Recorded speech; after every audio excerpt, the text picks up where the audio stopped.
บริษัทดีเคลาวการค้าจำกัดผู้เดียว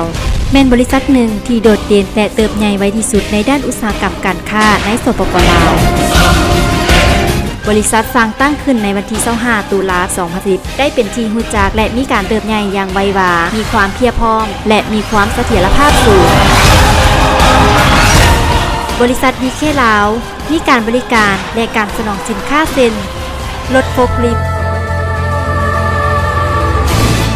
รถจกพาหนะขนจักรหนักพาหนะขนจักรเบาและอะไหล่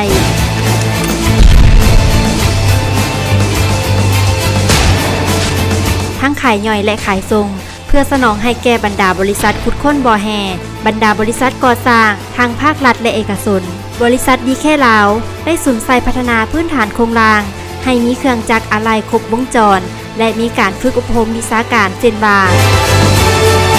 พวกเขาแมนตัวแทนจำหน่ายเพียงแต่ผู้เดียวที่ได้รับอนุญาตในสปป.ลาวสำหรับรถหนักแบบโฟล์คลิฟต์ของมิตซูบิชิ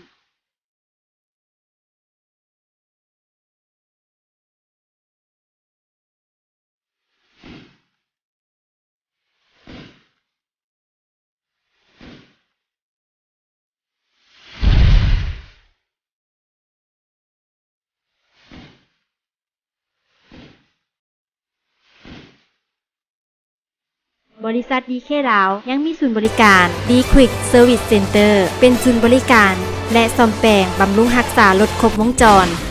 ศูนย์บริการของพวกเขามีนายสร้างที่มีคุณวุฒิสูงและเคยผ่านงานจากตัวแทนจำหน่ายยานพาหนะที่มีชื่อเสียงจากทีมงานอันเชี่ยวชาญของพวกเขาเพื่อประโยชน์อันสูงสุดเพื่อให้ลูกค้าได้มีความพึงพอใจ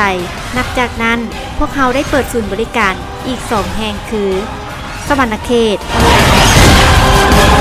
ปากเสพวกเขาได้มีแผนสืบต่อขยายกิจกรรมไปทั่วประเทศดังนั้นพวกเขาจึงได้ชื่อว่าศูนย์เชี่ยวชาญทางด้านการซ่อมแปลงพาหนะกลจักรหนักและพาหนะกลจักรเบาได้แบบมืออาชีพที่เข้าถึงความต้องการและความคาดหวังของลูกค้า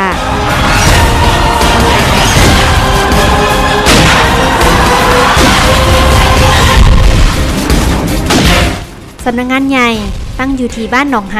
ถนนกำแพงเมืองหาดไซฟองนครหลวงวิจันทร์โทร